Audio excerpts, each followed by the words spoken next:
I came to Oregon when I was 21 years old because of the quality of the water, the quality of the air, the mist and the fog that we enjoy just coming off the land at certain times of the season, and the bounty that this place produces. It's so big, it's so much bigger than us. I like it out here. I have my little 2 acres. It's peaceful, it's quiet, and I can grow a garden.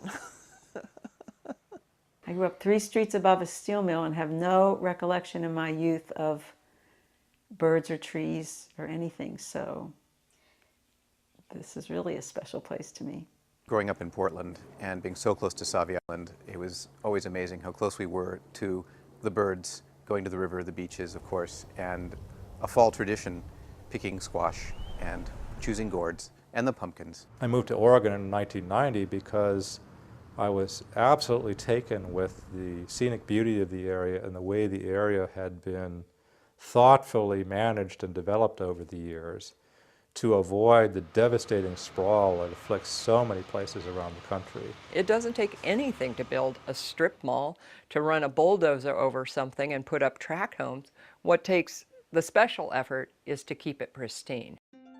In 1973, Oregon adopted landmark land use laws, protecting farm and forest lands by concentrating urban development around existing cities. 31 years later, Oregon voters passed ballot measure 37. My name is Dorothy English. My husband and I bought 40 acres in Multnomah County in 1953. They raised their children on their property and hoped that someday they could give them part of their land. But Multnomah County took that away from us. For the last 20 years, Multnomah County has passed regulation after regulation on her property. And now I can't do anything with my property. I'm 91 years old, my husband is dead, and I don't know how much longer I can fight. Please vote yes on Measure 37. It's your home and your property, years of your hard work. Nobody has the right to take that away. Measure 37 is about fairness. Vote yes on Measure 37. I voted for Measure 37. I read it. I didn't quite understand all of it, but I voted for it anyway because my nephew wanted to build a house on some land, and they couldn't do it. And so I thought, well, Measure 37 would allow them to build these homes for their families while they were growing up, and so I voted for it. 37, I believe, was a badly written bill.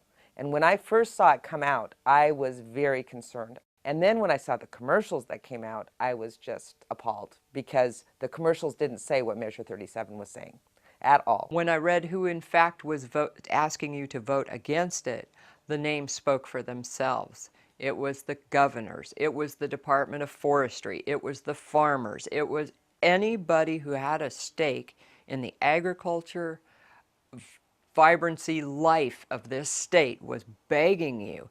It's not complete. Measure 37, I think, was deceptively simple. The ballot title started with the words, "Government must pay owners." And a lot of people stopped reading right there, expecting that government would send everyone a check for any reduction in property value that had been caused by land use regulations. And when you actually look at the text of the measure, the first section is all about compensation, and the notion of waiver or exempting people from zoning laws isn't down until Section 8.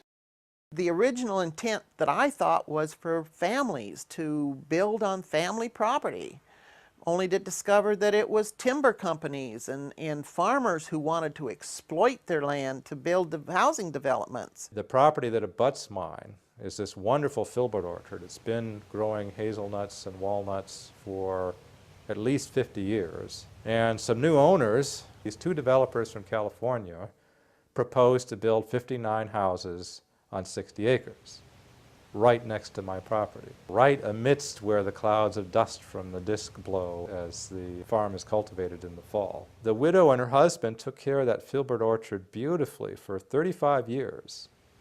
And never intended to develop it.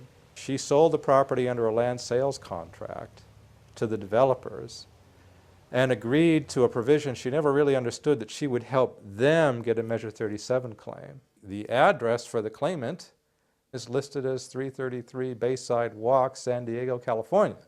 And they look at this property not as a 50-year-old high-production best filbert orchard on the planet, but as money to be made. They've asked for $4.8 million in compensation for the rights that apparently land use laws took away from them retroactively.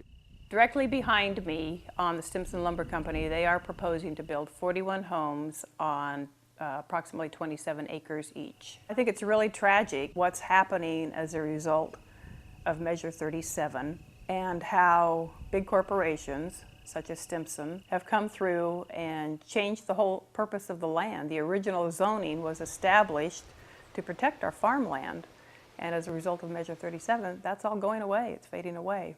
My husband and I live on a farm out in Washington County. We've lived here for 34 years. My husband has lived here all his life. Our farm is a 100-year-old farm.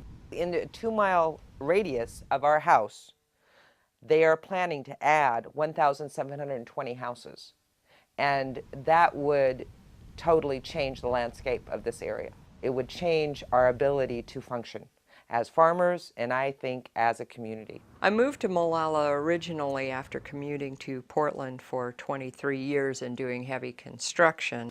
I wanted a different lifestyle, and Molalla gave us a lot of opportunity with open land. Most of the people around us raise dairy cow or cattle or crop of some sort, and so with the alpaca, this fit right in. So we found a small 20-acre parcel and bought right in the middle of 100 and 150 acre farms and planned on settling in for the duration. What happened to us is plain and simple Measure 37. All of a sudden, Pandora's box opened. Every farmer that was done farming, and it usually had to do with age, had a land developer right behind them saying, why don't you subdivide, why don't you build houses, why don't you have a gravel quarry? And that's the particular case that we got, is a gravel quarry operation on the 80 acres that is directly behind us. And the petition is that he have a blasting site, and it is within 567 feet of our front door and 50 feet off of our property line. The operation will be a 6-day-a-week, dawn to dusk, blasting, aggregate, dump trucks. There's no sound out here now but the sound of birds, the sound of water, and the sound of humming alpacas. So we're just hoping that Measure 37 somehow gets turned around and we won't have a quarry on one side and 2 subdivisions on each side of us, which is exactly what is proposed at this point. The land use laws here in Oregon were passed in 1973, as you know. And I believe at that point in time, Oregon really was a vision-driven state. And over the years, we tried to regulate that vision. And we became a regulation-driven state. And unfortunately, we made some poor decisions. And not to allow small homes to be built on people's property was a mistake. I think those that voted for, really in honesty, voted to be able to have some kind of development, have landowner rights, and I think those are all important and essential pieces. But the thing is that we have to also consider, how are we going to see our land 20 years from now? Do we want to see it become just all suburbs?